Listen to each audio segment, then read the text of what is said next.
día domingo. Y quiero invitarlo a que cierre sus ojos, vamos a orar, a pedir la dirección de Dios en este tiempo. Oremos. Bendito Dios y buen Padre Santo Celestial, en esta mañana, Señor, le honramos a usted que merece toda honra y toda gloria. Y con mucha humildad y temblor en esta mañana rogamos que usted nos dirija en este tiempo de estudio, Señor. Es necesario que nosotros podamos ser instruidos en su palabra permanentemente en nuestras vidas. Oh Dios, ayúdeme a mí a poder ser claro, a poder ser fiel también a su palabra, Señor, y que su nombre y solamente su nombre sea glorificado, Dios, que seamos bendecidos por medio de su palabra, en el nombre de Jesús. Amén.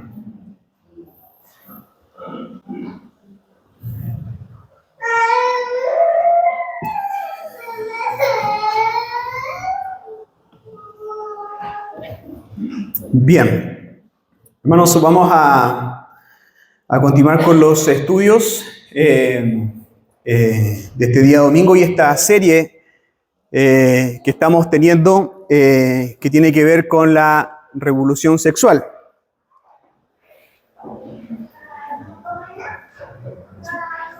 Voy a ocupar el micrófono.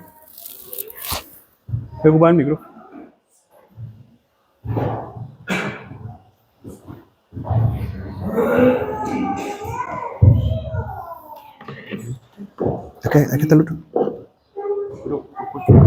Ya. Ok. Entonces vamos a continuar con esta serie de estudio de revolución sexual. Una revolución diabólica, totalitaria. Creo yo, hermanos, que en el pasar de los estudios hemos sido bendecidos en estos estudios porque creo yo que tenemos mayor claridad con respecto a este ataque que estamos teniendo como sociedad y específicamente los cristianos, porque se atenta en contra de los principios bíblicos, en contra de lo que Dios ha establecido en su palabra. Y hoy veremos un tema que tiene que ver con el diseño de Dios evidente desde la niñez. Hermanos, quiero yo que ustedes puedan recordar que detrás de estas ideas existe un plan. Esto no es algo que surgió, esta revolución sexual no es una idea que surgió de repente o estaban un grupo de personas, y esto tiene un plan por detrás. Nosotros vemos que esto también ha sido parte desde el origen, y el cual es rebelarse en contra del Creador.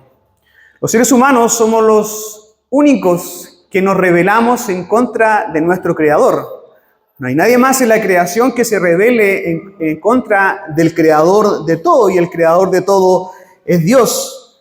Y este plan es poder destruir todo lo que Dios ha formado. La familia, la institución principal, la que nosotros vemos ahí en el libro de Génesis, la masculinidad, la feminidad, y poder dañar también a nuestros hijos. Y debemos tener en cuenta que detrás también de esta ideología existe un poder político y económico que está detrás de esto. O sea, sabemos que esto es diabólico, sabemos que esto es Satanás, quien está detrás de todas estas cosas, que ha estado desde el principio, pero con respecto a esto, que tiene que ver con la revolución sexual, hay poderes económicos detrás de esto. Hay poderes políticos a nivel mundial, globalista, y por ejemplo, existen instituciones que son financiadas por estos grupos económicos. Usted podrá encontrar dentro de los grupos económicos a la familia Rockefeller, que es una familia muy poderosa, que tiene mucho dinero, es multimillonaria, no sé si billonaria, pero tiene mucho dinero en Estados Unidos y se dice que controla gran parte de las políticas públicas, no tan solo en Estados Unidos, sino a nivel mundial. Usted podrá encontrar a Bill Gates, ¿cierto? Ese es un nombre más conocido, creador de Microsoft, y quien también está en estas cosas, y también un magnate que se llama George Soros, que también está detrás de todas estas cosas. Y hay una institución que está financiada y que se llama IPPF, que las siglas es una Federación Internacional de Planificación de la Familia, una organización que se dedica a la defensa de los derechos sexuales y reproductivos. Hermanos, y esto, usted se da cuenta de que estos conceptos son cosas que se van repitiendo. Esto es a nivel global, ¿cierto? Que esta institución está a favor en defensa de los derechos sexuales y reproductivos. Y esto está ahora en boga, son conceptos que aparecen, pero no de la nada, sino que son conceptos que ya están planificados para que puedan actuar y puedan estar presentes en la sociedad. Y esta institución, la IPPF, fue fundada en 1952 y tiene presencia, escuche bien, en más de 140 países. 140 países. ¿Usted sabe cuántos países tiene o son reconocidos a nivel mundial? Bueno, de acuerdo a la ONU, que dice que existen 195 países, es decir, esta institución está presente en más de 72% de la población. El 72% de la población, y eso es algo que nos debe llamar la atención. Seguramente esta institución no está presente en Arabia Saudita, en países del Medio Oriente, porque sabemos cómo son las políticas allá, pero sí está en países tercermundistas, en donde tienen una fuerte influencia política y económica. Política y económica. ¿Y cuál es su trabajo? Bueno, es la educación sexual integral. Ellos proveen de preservativos, el aborto seguro, ¿cierto? Cosas que ya sabemos nosotros, atención materna y respuesta ante crisis humanitarias. Y todo esto está orquestado y está organizado, hermanos. Esto no es casualidad. Es por eso que es importante que nosotros los cristianos y la iglesia sepa estas cosas y pueda saber cómo afrontarla y cómo poder hacerle frente a estas cosas. La iglesia, hermano, debe cumplir el rol frente a estas cosas, y el cual nosotros vemos en el libro de Timoteo, que dice que es columna y sostén de la verdad, o baluarte de la verdad. La iglesia es columna y sostén de la verdad. Por lo tanto, la iglesia no puede quedar ajena o al margen de todas estas cosas, sino que tiene que estar haciendo frente a estas cosas que son diabólicas y que están en contra de la palabra de Dios. Hermanos, en décadas pasadas y hoy, denominaciones cristianas han sido permeadas por corrientes mundanas, por cosmovisión secular. Y esto trae como consecuencia, hermanos, gravedad para las iglesias. Hay muchas congregaciones o denominaciones a nivel mundial que han sido permeadas por estas ideas, que se han doblegado frente a estas cosas. Y por lo tanto, aquellas congregaciones han perdido toda identidad de una iglesia bíblica, de una iglesia que tiene que predicar fielmente el evangelio. Es lamentable que congregaciones se hayan alejado y hoy en día incluso pueden ser llamadas sinagogas de Satanás, porque están abrazando estas ideologías, están abrazando estos principios, y en Chile también. Esto no es ajeno, por eso esto es algo mundial, es algo globalista, no es tan solo de los países del primer orden o primer mundo, sino que también está en países tercermundistas, en países en vía de desarrollo, en donde congregaciones que se dicen ser cristianas están abrazando estas ideologías. Pero hay una advertencia para esas congregaciones, y también lo puede haber para nosotros. Nosotros encontramos en el libro de Apocalipsis la carta que se le envía a la iglesia en Pérgamo, y Jesús llama la atención de esta iglesia y dice en Apocalipsis 2, versículo 14, dice: pero tengo unas cosas contra ti que tienes allí a los que retienen la doctrina de Balaam, que enseña a Balac a poner tropiezo ante los hijos de Israel, a comer de cosas sacrificadas a los ídolos y cometer fornicación. Y también tienes a los que retienen la doctrina de los nicolaitas, las que yo aborrezco. Por tanto, dice Jesús a esta iglesia, arrepiéntete, arrepiéntete, pues si no vendré a ti pronto y pelearé contra ello con la espada de mi boca. De manera, mis hermanos, que debemos tener convicciones profundas en el Evangelio para oponernos a todo aquello que atente en contra de la palabra de Dios, a lo que Dios ha establecido. Debemos ser valientes en oponernos a estas cosas. Nosotros no podemos callar. La iglesia de Cristo, la iglesia comprada a precio de sangre, no puede callar frente a estas cosas. Y nosotros debemos tener claro que Cristo, hermanos, estará con nosotros hasta el final de los tiempos. Y eso es un aliento para nosotros, para la iglesia cristiana, a no claudicar, a no poder pasar estas cosas por alto, sino que hacerle frente.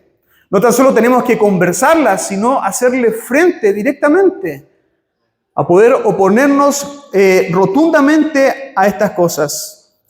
Y hoy, en cierto modo, el estudio que vamos a ver, podría decirse que es como la segunda parte del estudio que estuvo viendo el hermano Víctor Insunza la semana pasada. El hermano Víctor hizo las diferencias que existen en el hombre y la mujer a nivel de una arquitectura cerebral, ¿cierto? A nivel de una arquitectura cerebral.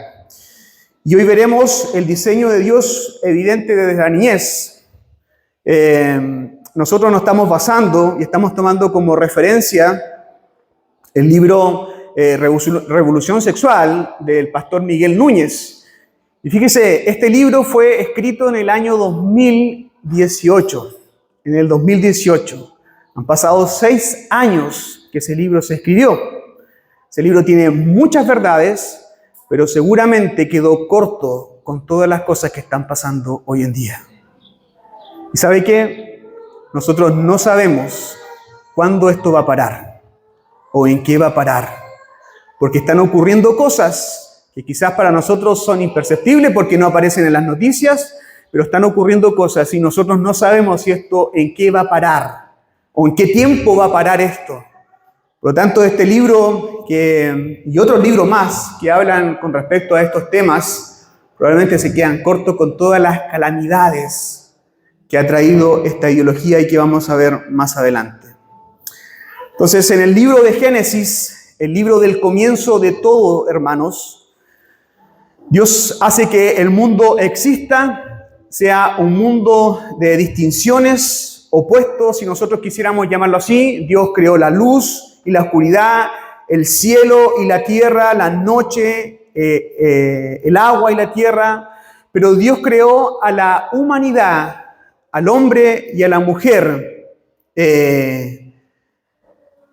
con su imagen y semejanza. Y no es solo nuestra humanidad en general la que es su imagen y semejanza, sino que se encuentra en algo más específico y especial, que nuestra masculinidad y feminidad.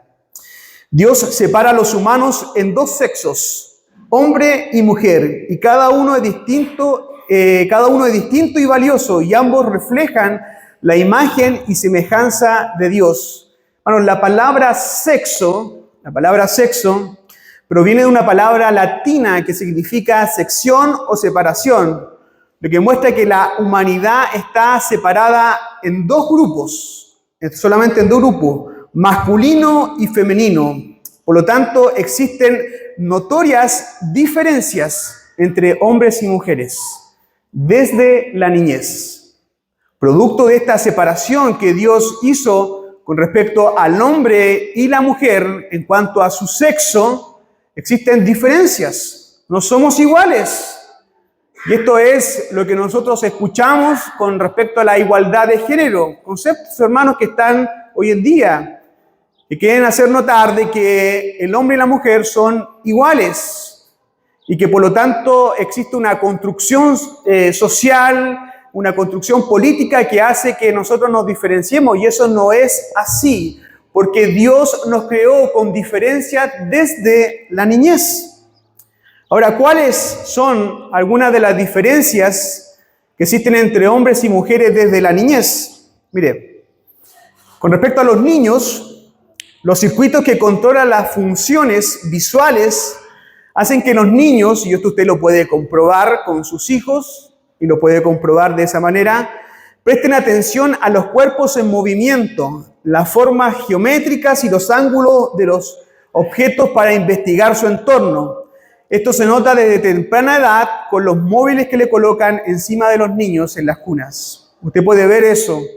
Y los niños, cuando están en sus cunas y le colocan estos aparatos móviles, los niños, en este caso, las funciones visuales hacen que los niños empiecen a seguir los objetos que allí se mueven. En el caso de las niñas, los circuitos que controlan las funciones visuales se activan menos que en los niños. Menos que en los niños. Y ellas, las niñas, tienden a observar más las caras de quienes están a su alrededor. Aquí hay una clara diferencia. Una clara diferencia. Y esta diferencia, hermanos, se sustenta en la Escritura. No es algo que sea solamente que aparezca, sino que hay un sustento en las Escrituras. Si nosotros vamos y revisamos las tareas que Dios le asignó a Adán, vemos como el mandato de cultivar y cuidar el jardín del Edén fue otorgado antes que fuera creado Eva. Antes que fuera creada Eva, Dios había ordenado a Adán que pudiese cultivar y cuidar el jardín. Dios diseñó al varón con la fuerza física y la capacidad de movimiento necesario para completar esa labor. De manera que desde niñez tenemos una clara diferencia entre varones, ¿cierto? Niños o niñas. Por otro lado, hermanos, la competencia es también parte del diseño de Dios. Parte del diseño de Dios en los hombres. Por lo general, los varones no hablan de forma amistosa. Y no estoy refiriendo sobre todo a edades preescolares, a niños. Aquí, quienes son profesores de colegio podrán ir corroborando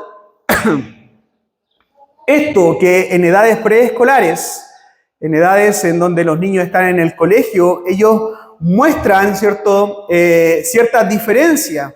Los niños exigen las cosas, amenazan a los otros niños, a las personas a su alrededor, se jactan, ignoran las sugerencias de otros, dominan la conversación, y todo esto es parte de la imagen caída del sexo masculino.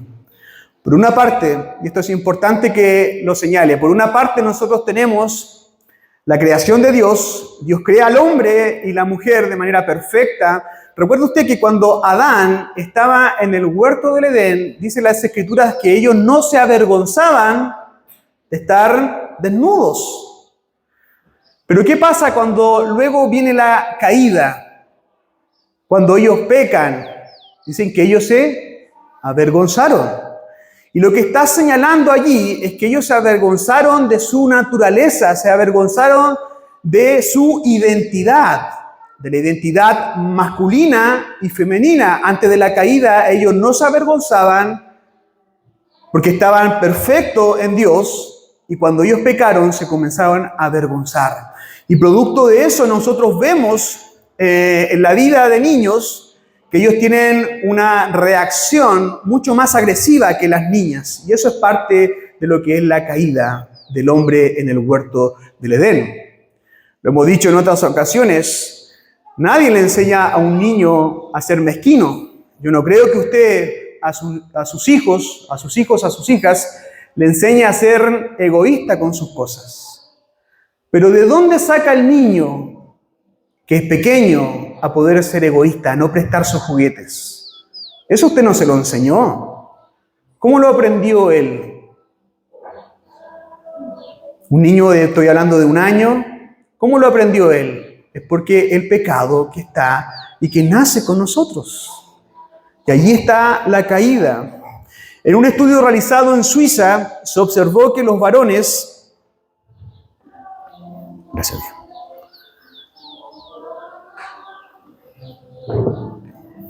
se observó que los varones tenían niveles más elevados de testosterona, que reaccionaban con mayor agresividad ante los desafíos. Es posible observar esto incluso en el patio del recreo, por eso es que yo le decía que usted probablemente y los que son profesores van a poder aseverar lo que aquí está escrito. En las escuelas, en los colegios, los niños con frecuencia luchan y pulsean entre sí para poder, ¿cierto?, hacerse diferente, para poder mostrar una diferencia unos que otros. Al jugar los varones en edad preescolar suelen utilizar objetos domésticos como armas de combate, porque la agresión y la dominancia producen una elevación en los niveles de hormona dopamina, que es la que estimula el sistema de recompensa del cerebro.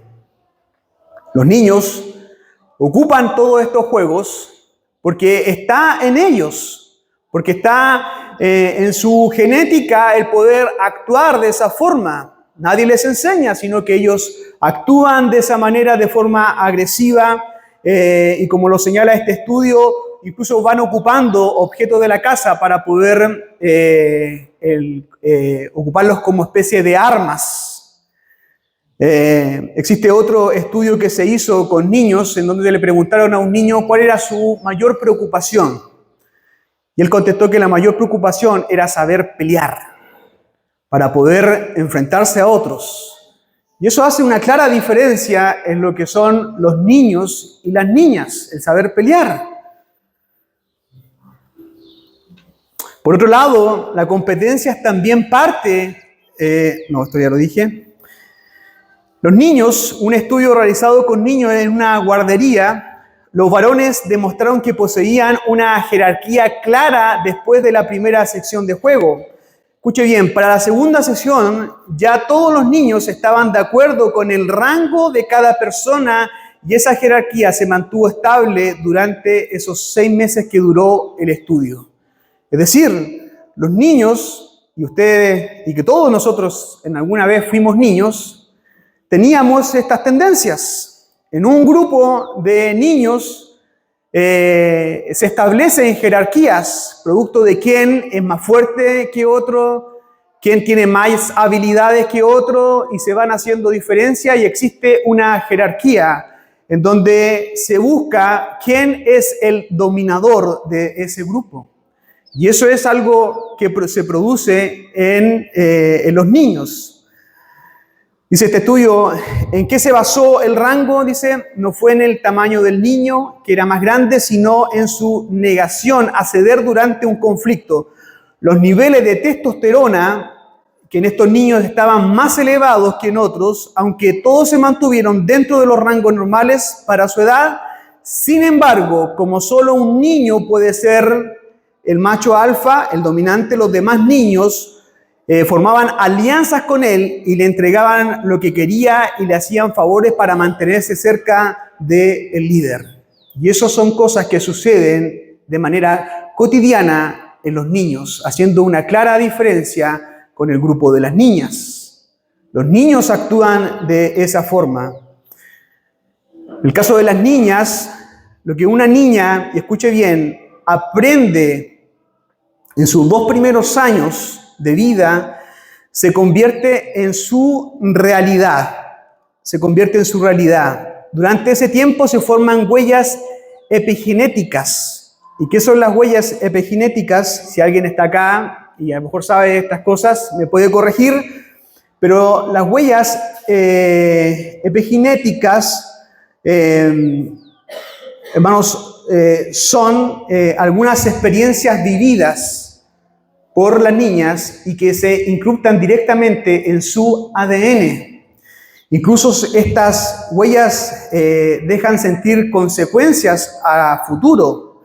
Por ejemplo, acá, si una niña, estando en una edad de 0 a 2 años, no existe cariño hacia ella, o la atención es carente de atención a lo largo de su niñez, cuando ella sea adulta y se enamore, tendrá dificultades para sostener una relación. Y es producto que en esos 2 primeros años, la niña que no recibe cariño, que no recibe atención, se queda tan grabado, una huella tan profunda en su ADN, que esto tiene consecuencias en el futuro. Incluso estudios han llegado a decir de que esto puede ser traspasado genéticamente a sus hijos, producto de lo que ella vivió en esos 2 primeros años. En el caso de los niños no funciona así, pero en el caso de las niñas sí funciona así. Sin embargo, si la niña recibe cuidados de un sustituto, esta reacción puede evitarse, de modo que nuestras reacciones son una combinación del diseño original de Dios y las experiencias vividas. Los genes de la mujer en unión con las hormonas han provocado que la conexión social sea la prioridad en ellas. Esto ocurre por el diseño divino que ha dotado a la mujer con estos genes y hormonas y los ha usado para cumplir su propósito en ellas. Nosotros vemos, y esto es una clara diferencia, que las mujeres tienen mucho más sociabilidad que los hombres, ¿cierto? En un grupo de mujeres existe mayor sociabilidad que los hombres. Por lo tanto, la mujer tiene una tendencia a poder desenvolverse, a poder relacionarse, a poder estar con otras personas. Ahora, ¿qué pasa, hermanos, con esta diferencia entre hombres y mujeres en el caso de la pubertad? Antes de la pubertad, los varones y las mujeres responden de manera similar ante las dificultades. Se sienten seguros. Sin embargo, cuando llega la pubertad y las hormonas comienzan a diferenciarse, y eso lo vemos, la respuesta al estrés cambia y produce un reajuste en los 2 géneros. Los varones disminuyen la respuesta al estrés, mientras que las niñas la aumentan y comienzan a sentirse inseguras. Esa es una clara diferencia. Las diferencias son aún mayores porque el tipo de estrés al que cada género responde es distinto. Los varones reaccionan ante la amenaza de perder su autoridad, ya lo veíamos con esta reacción que tienen los niños, y en el caso de la pubertad puede verse claramente, mientras que las mujeres son más afectadas por la amenaza a las relaciones.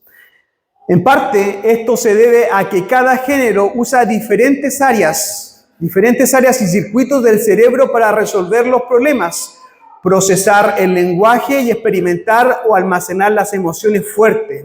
Cada uno tiene la capacidad de realizar todas estas funciones, pero la forma de realizarlas y las áreas utilizadas para ellos son diferentes en cada género. De manera de que en la pubertad, ¿cierto? Cuando ya hay un mayor desarrollo después de los 12 años, vemos que existen ciertas diferencias entre hombres y mujeres. Para poder diferenciarse, para poder tener una diferencia. Entre las edades de 8 a 14 años, los niveles de estrógeno en las mujeres aumentan de 10 a 20 veces. De 10 a 20 veces.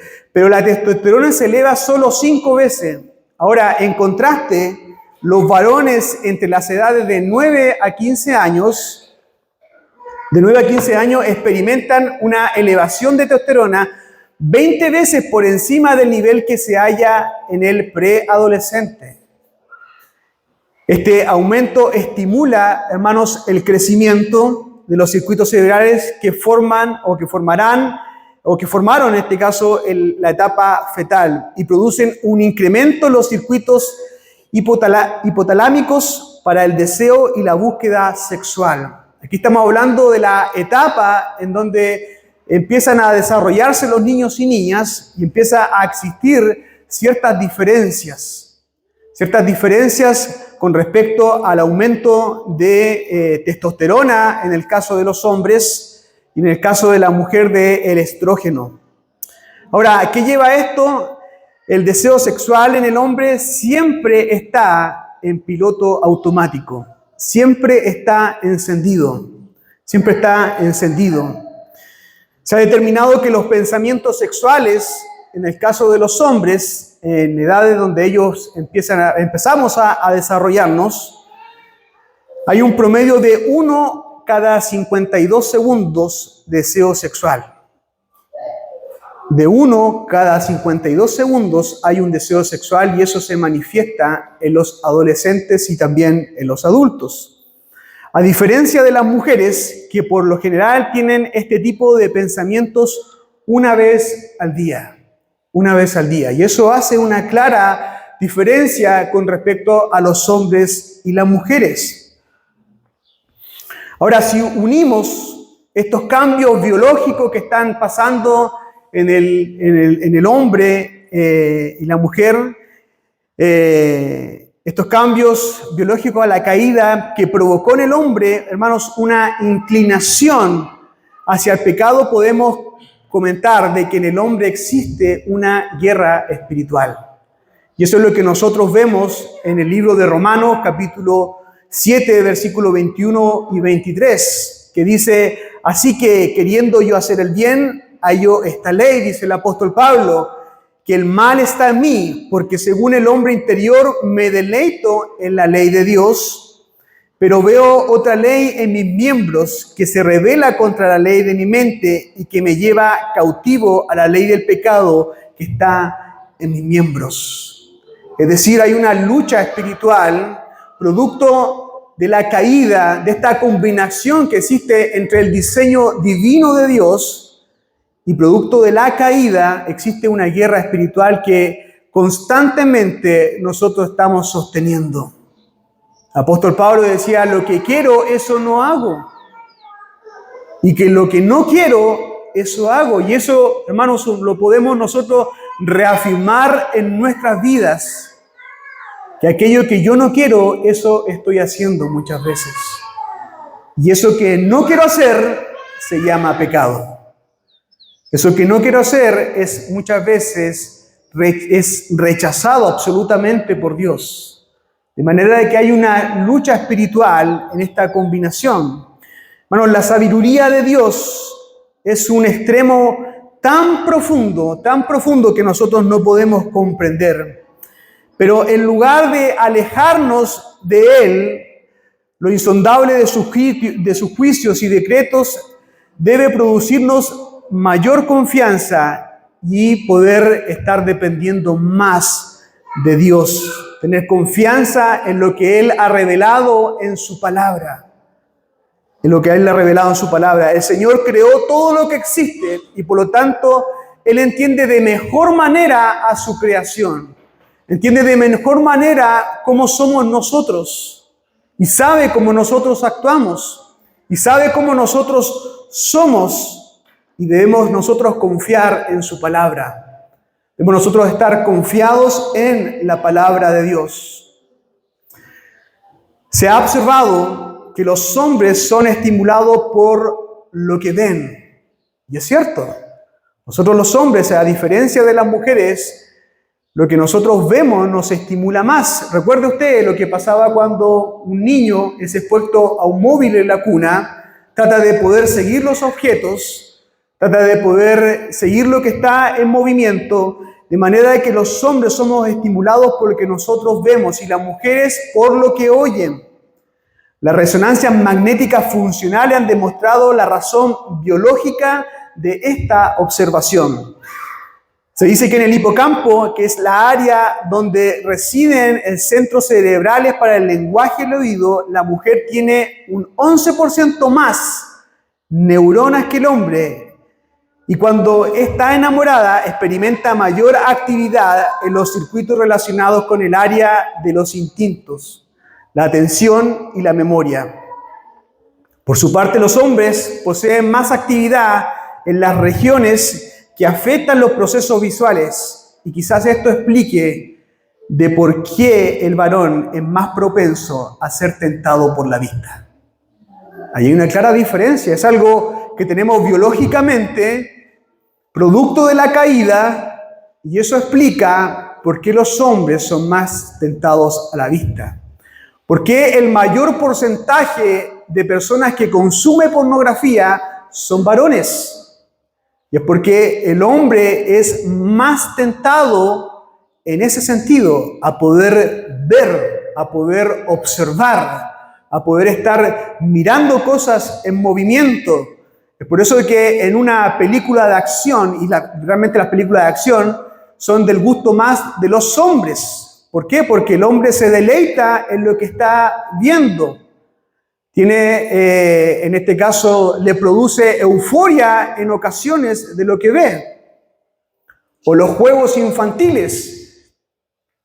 Los varones o los niños juegan juegos que son bruscos, juegos donde les produce placer lo que está viendo, a diferencia de las niñas. Por lo tanto, los varones tenemos mayor tentación en estas áreas que tienen que ver con la vista. Y es por eso que nosotros vemos en las Escrituras, hermanos, que uno de los mandamientos que nosotros vemos allí en el libro de Éxodo 20:17 tiene que ver con no codiciar.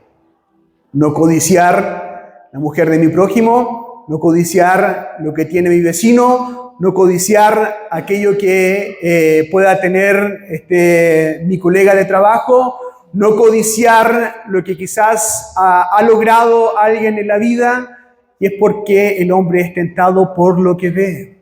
Por eso es que nosotros vemos en las Escrituras que hay un mandamiento específico y particular, obviamente es para hombres y mujeres, pero en el caso de los varones tiene que ver con lo que el varón codicia.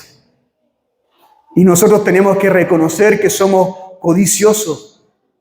Codiciamos cosas que no tenemos. Codiciamos lo que pueda llegar a tener mi vecino, codiciamos aquello que pueda tener mi colega de trabajo, codiciamos muchas veces. Y eso es penado por Dios. Eso es un mandamiento a no hacerlo. Y esa es una clara diferencia que nosotros vemos con respecto a los hombres y las mujeres. Ahora, las diferencias entre varones y las mujeres se nota aún más observando a los niños preadolescentes jugar. Aunque los niveles hormonales son similares en las etapas de la vida, la respuesta de cada género es diferente cuando están jugando, cuando están desarrollando una actividad. Como hemos mencionado, cuando surge un conflicto, es común que las niñas no se mezclen en ese conflicto. Es común que las niñas no vayan a poder enfrentar el conflicto, sino quieran poder solucionarlo. Pero en el caso de los varones es todo lo contrario. ¿Qué hace un varón? Continúa con el conflicto y no va a quedar tranquilo hasta quedar con la última palabra. Eso es lo que pasa en los niños. ¿O usted no lo ve de forma a diaria? Claramente. Eso es lo que pasa en los niños. Por consiguiente, los niños pueden estar discutiendo durante horas hasta ganar. La victoria en el caso de los varones es más importante que las mujeres. Pues para ellos, para nosotros, el propósito del juego es determinar el rango social, quién domina las cosas. ¿Quién hace dominio de los demás? Esta inclinación natural del hombre a ejercer dominio es parte del diseño, escuche bien, y posee una raíz bíblica. El mandamiento de gobernar la tierra, registrado y que nosotros vemos en Génesis 1:28. En contraste, para las niñas, el propósito principal de juego es la conexión con los demás. De manera de que nosotros vemos que existen claras diferencias entre niños y niñas. Y esto es algo que nosotros debemos tener muy claramente cuando enfrentamos estas ideologías. Porque ¿qué es lo que está queriendo la ideología hacer? Es poder ocultar, que no sea visible las diferencias biológicas que existen entre hombres y mujeres. Eso es lo que está queriendo hacer. Es por eso de que en otros países, y ya acá en Chile, con respecto a los colores, entre niños y niñas ya no hay una diferencia. Yo el día de ayer estaba con mi hijo Camilo, estábamos comprando y fuimos a comprar unas zapatillas. Y de repente vimos una zapatilla que le gustó, pero mi hijo dijo, no, esa es de mujer, por los colores, por el diseño. Entonces se acercó una vendedora Y me dijo, no, mijo, eso es unisex, puede ser para hombres y para mujeres. Entonces yo le contesté, le dije yo, pero eso es, claramente, le dije yo, es una zapatilla de mujer. Entonces ella, negada completamente, me decía, no, eso es unisex, dijo, aquí la llevan hombres y mujeres. Bueno, eso claramente son ideas ideológicas que están presentes. Eso es alguna muestra a la cual nosotros nos podemos oponer. Pero ¿qué pasa cuando los niños en el colegio están siendo expuestos de manera a diaria a eso? ¿Qué pasa en los colegios cuando no están los papás? Cuando no están los papás para poder hacer las diferencias, para poder apoyar. Y cuando muchas veces los profesores están ideologizados con estas ideas para poder hacer que los niños crean y puedan ver lo que ellos ven. Yendo en contra de la naturaleza, yendo en contra de la biología. Es algo terrible, hermanos. Es algo terrible y esto está sucediendo hoy en día. Está sucediendo. Esto no es algo que va a suceder mañana o es algo hipotético que podría producirse, sino es algo que está ocurriendo. Que está ocurriendo.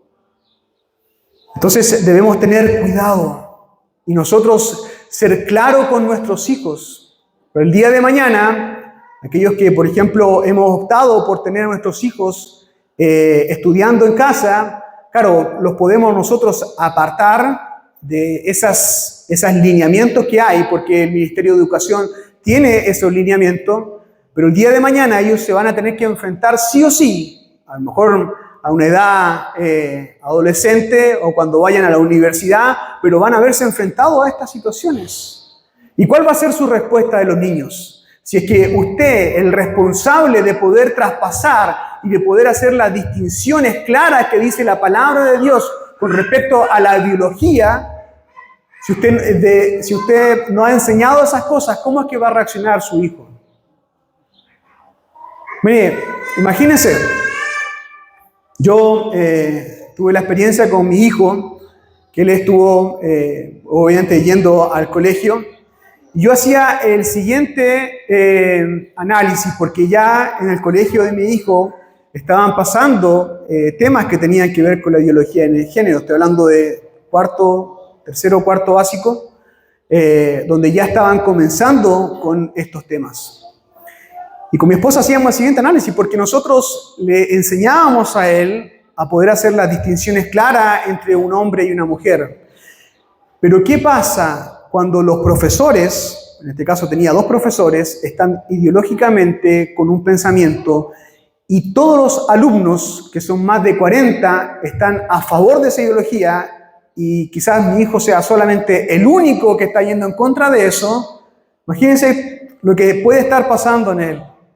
Evidentemente un niño que aún quizás no ha recibido las convicciones claras por medio de la palabra de Dios, es decir, todavía no ha sido regenerado, evidentemente va a sucumbir en algún momento. Y eso es lo que está pasando hoy en día cuando quizás padres bien intencionados, padres cristianos que están enseñando quizás la palabra, se están esforzando por poder hacer estas distinciones que están sucediendo hoy en día, pero cuando van sus hijos y son expuestos, muchas veces están sucumbiendo ante todas estas cosas. Es por eso que esto es algo que nosotros no sabemos dónde va a parar. O no sabemos cuándo se va a detener. Esto no es una moda. Las modas son pasajeras, las modas pasan, pero esto quizás, y como el pastor Gabriel lo decía en los primeros estudios, esto llegó para quedarse. Y debemos nosotros estar preparados.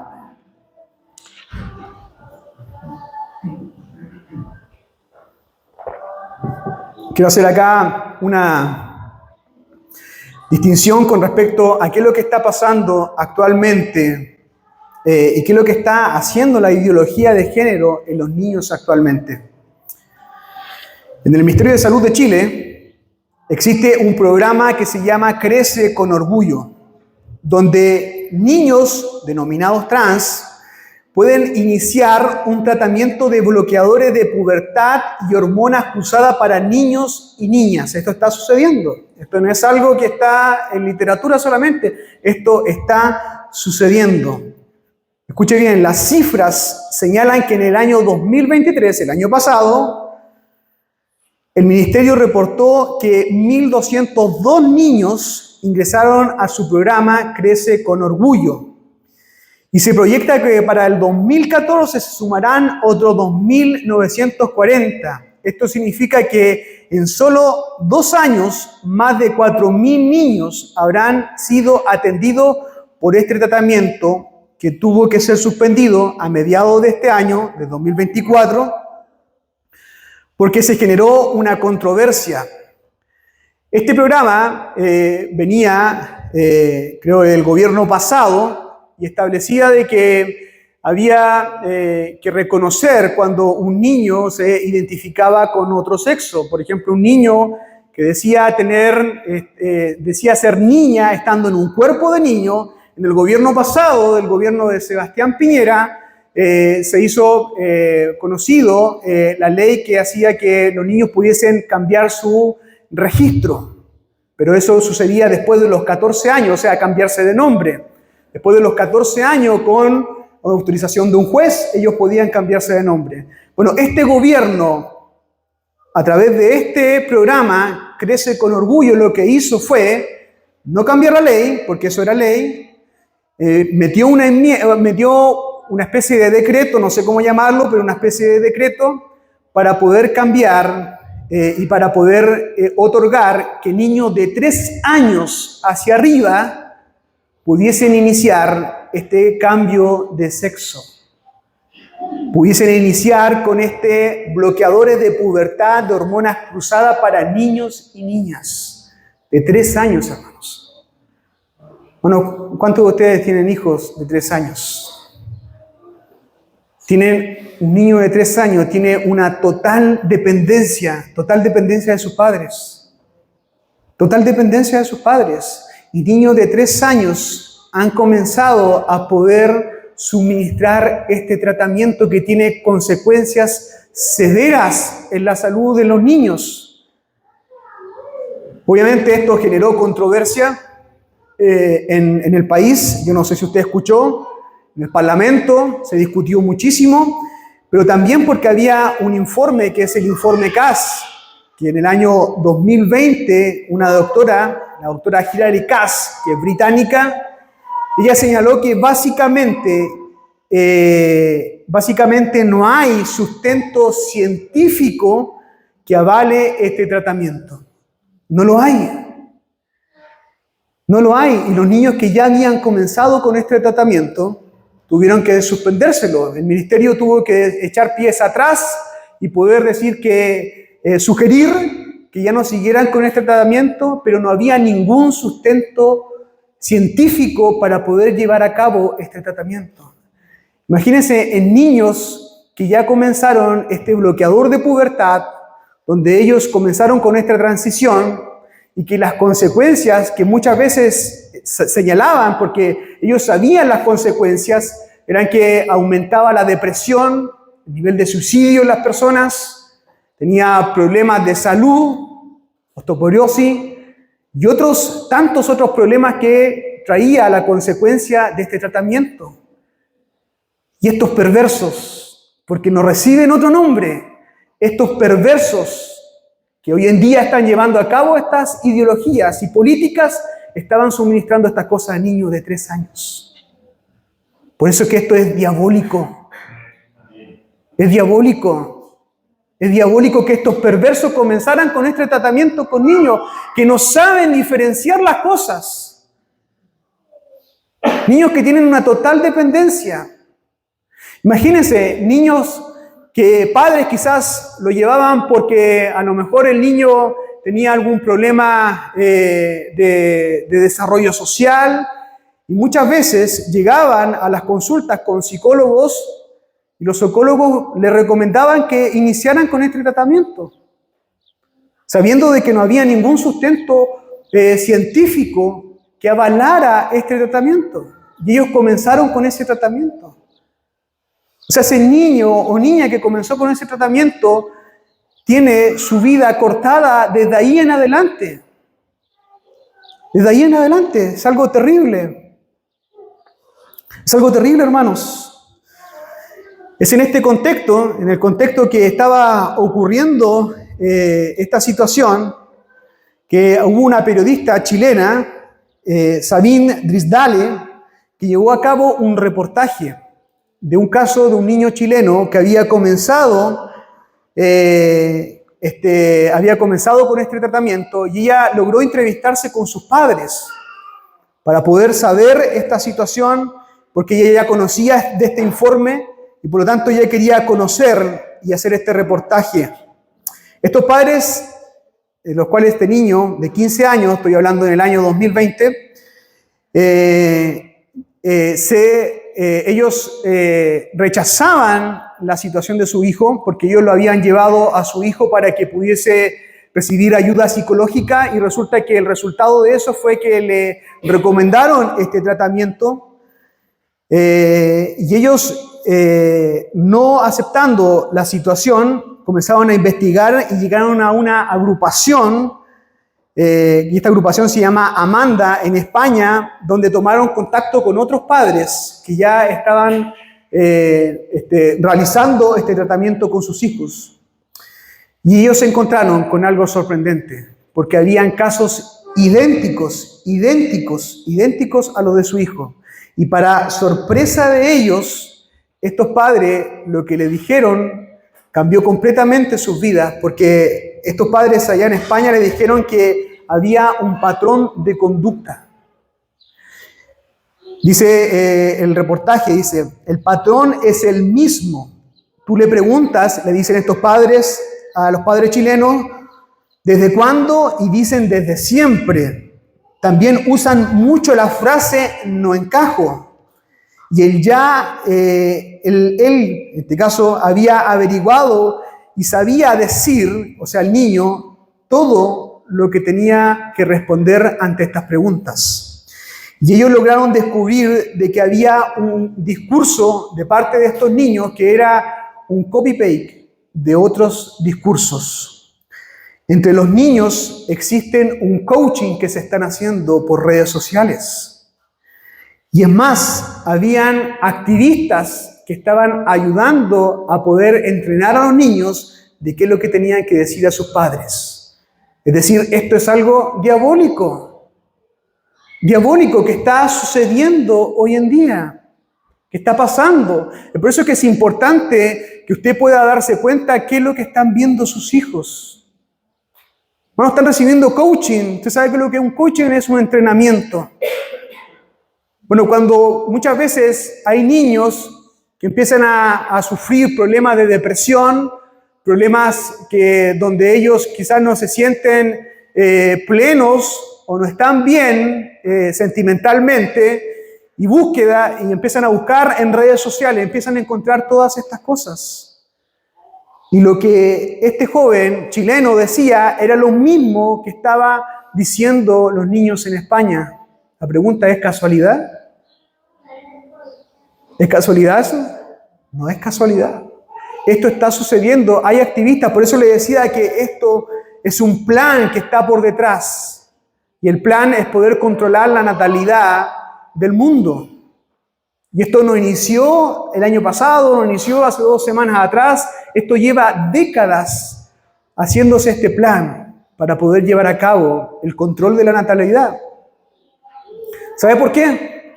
Porque estas mentes pensantes, estos poderes políticos que les decía, estos poderes económicos, lo que comenzaron a ver es que empezaron a ver de que había demasiada producción o demasiada natalidad en países tercermundistas. Y como ellos pertenecen a países del primer orden, iba a haber un problema en estos países por la sobrepoblación que existía en estos países. Y por lo tanto comenzaron todas estas ideas. Hermanos, usted ha escuchado lo que fue la primera ola feminista, la segunda ola feminista, y cómo estos movimientos se comenzaron a poder levantarse apoyados económicamente, y que hoy en día vemos, como yo le decía al principio, están presentes en el más del 72% de la población. 72% de la población. Entonces, esto es algo que está pasando hoy en día. Este reportaje, que el que yo le hacía de referencia, culmina señalando que después de pasar un tiempo en terapia, estos padres con ese hijo que había comenzado ese tratamiento, se unieron más como familia. Y este niño decidió cambiar y suspender su tratamiento, y al cabo de un tiempo este niño comenzaron a gustarle las niñas y comenzó a normalizarse su vida. Fíjese lo que estos padres, yo asumo de que no son cristianos, pero ellos atribuyen el hecho de que el cambio que hubo en su hijo tenía que ver con que ellos se comenzaban a unir más como familia. Imagínense, todo el contraste. Nosotros sabemos que estas ideologías, ¿qué quieren destruir? La familia. Pero cuando una familia que está fundada en la roca, que es la palabra de Dios, hermanos, es poderosa. Es poderosa, es por eso que es importante que ustedes como familia puedan estar fundados en la roca, que es Cristo. Que es Cristo. Para terminar, conclusiones, hermanos. ¿Qué es lo que nosotros debemos hacer? Bueno, seguir proclamando el Evangelio. Seguir proclamando el Evangelio de nuestro Señor Jesucristo. Con la confianza, hermanos, con la confianza que este mensaje sigue siendo el instrumento que Dios escogió para que hombres perdidos vengan a Él en arrepentimiento y fe. Ese es el instrumento que Dios escogió.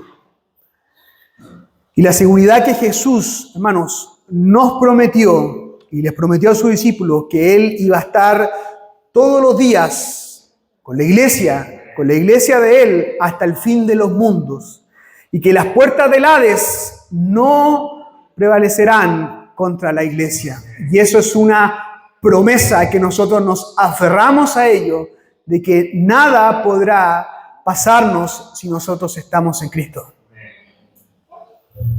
Además, debemos tener convicciones en sostener la identidad sexual que tenemos como hombres y mujeres, a no comenzar a claudicar y tener esa identidad que nosotros fuimos creados a imagen y semejanza de Dios, y que la luz de la palabra siga siendo y que nosotros sigamos siendo moldeados a la verdadera masculinidad y la verdadera feminidad que nosotros podemos encontrar en la palabra, y con eso hacerle frente a estas ideologías que arrasan, hermanos, con todo lo que va a su paso. Con todo lo que va a su paso. Y por último, hermanos, el cristiano no debe permanecer callado. Usted no debe permanecer callado. No debe callar frente a estas cosas. Usted tiene que hablar. Usted tiene que ser valiente ante la maldad.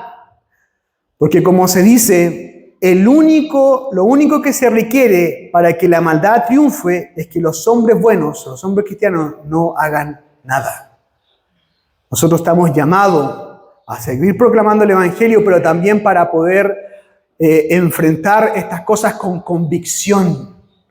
Con convicción enfrentar todas estas cosas. Con la palabra de Dios, hermanos. Es por eso que, varones, ustedes sigan siendo moldeados. Déjense moldear por la palabra de Dios, al carácter de nuestro Señor Jesucristo. Y mujeres, dejen ser y seguir moldeando por la palabra de Dios, para que ustedes sean el claro ejemplo de la feminidad que las Escrituras nos señalan. Solamente así y solamente así podremos hacer frente a todos estos ataques, a todas estas ideologías que están yendo en contra de la palabra de Dios. Enseñen a sus hijos, entrenen a sus hijos. Hermanos, el mandato en el Antiguo Testamento que nosotros vemos es que los hombres, los patriarcas, debían enseñar a sus hijos todos los días, estarlos entrenando. De la misma manera, no deje que nadie más entrene a sus hijos. Usted es el único que puede entrenar a sus hijos por medio de la palabra, por medio de convicciones bíblicas. Por medio de convicciones bíblicas, y pidamos a Dios y seguir orando para que Dios nos haga cada vez más fieles a su palabra. Oremos. Bendito Dios, gracias le damos en esta tarde, Señor. Y queremos rogar que usted aumente las convicciones en nuestras vidas. Que podamos ser hombres al carácter de nuestro Señor Jesucristo. Seguir siendo santificados por medio de su palabra, Señor. O es necesario que nosotros seamos reprendidos, que seamos enseñados y que tengamos un corazón enseñable, humillados ante usted, oh Dios, como así también mis hermanas, las mujeres, que puedan seguir siendo moldeadas por medio de lo que usted ha establecido, cómo debe comportarse una mujer cristiana. Ayúdenos, Señor, a poder hacer frente a estas cosas. Oh Dios, nosotros no sabemos el futuro, no sabemos dónde va a parar esto, pero sí tenemos una promesa, que usted está con nosotros. Y que si usted está con nosotros, ¿quién? Absolutamente nadie podrá hacer contra nosotros. Porque nuestra vida está guardada en usted. Gracias le damos, oh Señor, en esta tarde y pedimos su bendición en el nombre de Jesús. Amén.